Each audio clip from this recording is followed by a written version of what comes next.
Welcome back. Right now we are joined by Charyn Harris from LA. Excited to meet her. She's an author, a musician, educator, speaker, podcaster, all these things. Looking forward to talking about that and much more. Charyn, how are you today? I'm great. Thank you. Thank you so much for having me. Well, I'm so excited to meet you, and it's been really fun reading about you and learning about everything that you're involved in.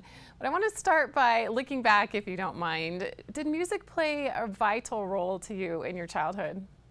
It really did. I loved it. And the community I grew up in, we had so much music available. And we had a very strong arts center. A lot of us came from different elementary schools. We would all come together and go to a summer creative arts center, which was fun. The band would march down our main street. Actually, all the bands from all the schools, we would not go to school one day and have a parade. So the arts were really a key part of our community, and it really brought us together. We always say that we kind of lived in a bubble. What is it about music that drew you in? And do you remember right away loving any certain instruments or genres or musicians when you were younger? I think for me, it was curiosity because you can make all these sounds. And as I listened, I just loved like the sound of strings. So I think flute was actually my first instrument. And then I found out about a violin. I was like, oh, I want a violin, then piano. And, and it was just so fascinating. The harmonies, I really have a love for harmonies, and you can do so much with them. I mean, there are only a certain amount of notes, but look at all the beautiful harmonies and melodies that can come out of it. So I just love that there are these endless possibilities, and it's almost like painting, but with music and sound instead of colors. Do you remember a specific moment, an event, or a time in your life that really solidified your decision to go into music as a career? Yeah, I do. There were several defining moments. One was when I went to a concert. I think it was Cameo and Rufus featuring Shaka Khan at Shea Stadium. And I was about maybe 14 or 15 years old. And I came home and announced to my parents that I wanted to become a musician. Now, I have been taking piano lessons, but learning classical. I was really curious about contemporary music because I didn't know that much about it, but it's what I listened to on the radio. So I was like, well, how does that work?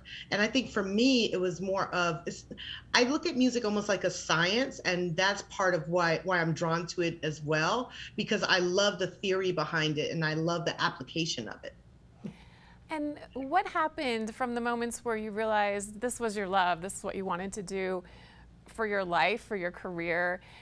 How did you go from that decision to performing with greats like Barry White, MC Hammer, the Cranberries, Pavarotti, all these incredible people? I just named a few.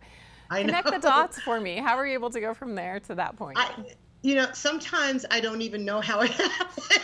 Sometimes it was just kind of like I would get calls and people would say, are you available for this? I mean, there were several times I remember with the Cranberries, someone called me and said, hey, are you available to go to Ireland? And I didn't know how long it was going to be for or anything. I just packed my bags and went and kind of hung out there for a minute.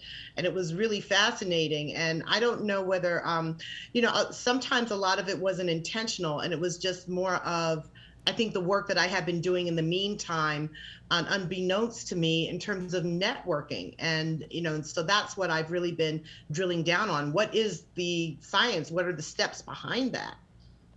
And when you mentioned performing for these incredible musicians around the world, were you primarily a keyboardist? What instrument was your favorite, or the one that you performed with the most? Yeah, I was primarily a keyboardist. Sometimes I'd be called to do background vocals on a couple of things, but mostly I was a keyboardist. So, yeah, so that's mostly what I was doing.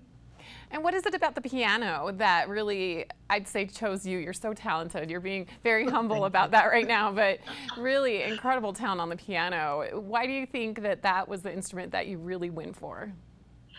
I really don't know why I ended up on piano. Well, I know that when I was growing up, people would say to my parents, wow, she's got long fingers. She should play piano. And when I played, my teacher would say, wow, if you work a little harder, you'd be really good at this. And I think that that part of it was really fascinating for me because it's an instrument where you have to engage so many senses. It's not just playing, it's the coordination. You're listening, you're reading, and there's so much involved in playing the piano. So I think that that was part of what drew me to it. And I also thought of it as an instrument that could cover any other instrument. So I was always told that piano is the base. It's the base of everything else. So whether you're playing, any other instrument, it all relates back to the piano. So I thought that that would be a great start. And that's just where I kind of landed, and I don't regret it at all. It was amazing. When you look back at your time touring with all of those great musicians, what stands out to you if you could quickly summarize it? Is it like what we see in the films, late nights, lots of travel, after performance parties? What was it really like? I toured the longest with Barry White. And what I loved about it is that there was an orchestra behind me every single night. It really wasn't about the parties for me. It was really about the music. Like, wow, this is an icon. This is somebody that I grew up listening to. And here I am on stage. It's like, pinch me. Is this real?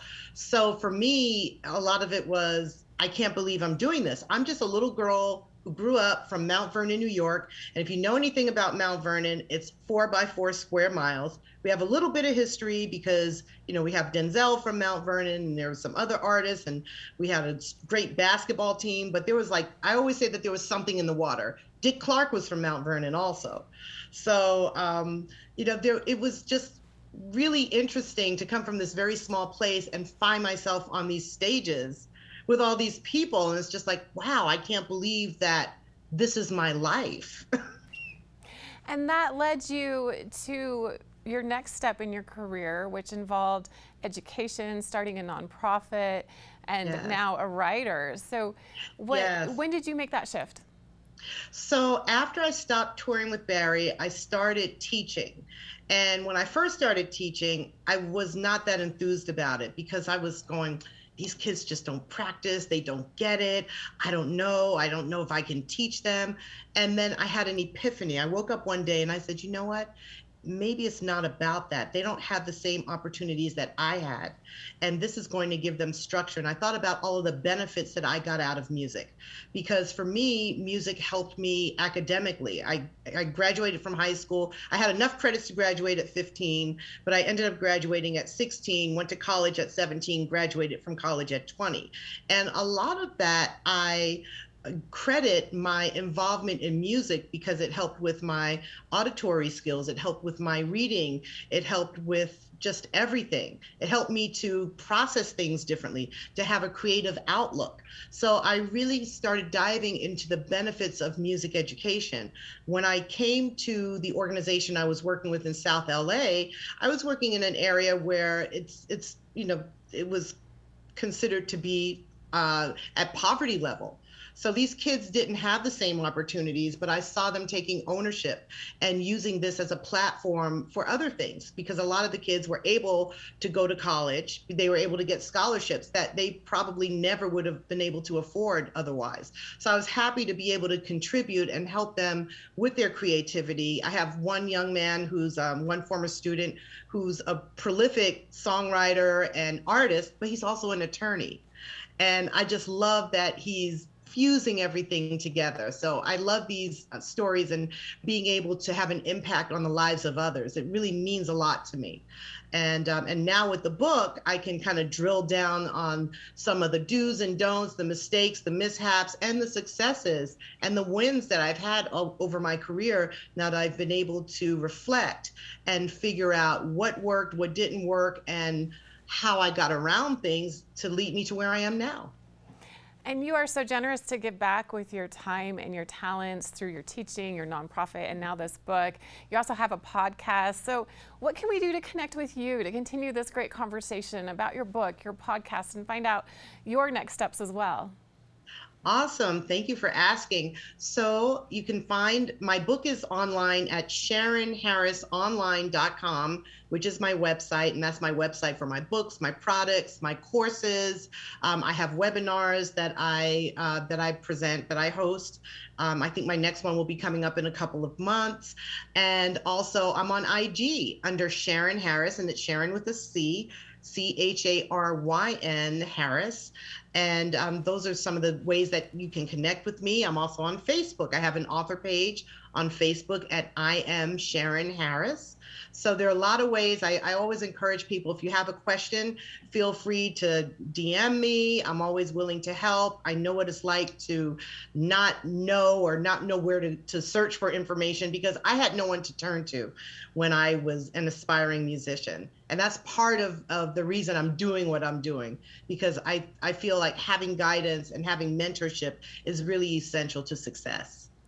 Well, Charyn, it's been so much fun meeting you and talking about everything you've done in your incredible career, reflecting back on your childhood, touring, all the things, and very excited about what you're involved in now with teaching nonprofits, your book, your podcast. So I highly encourage everyone to reach out to Charyn Harris on Instagram, Facebook, all the places that you can find her, because really an inspiring individual, and she's there to help you on your journey as musicians. We'll be back with more right after this.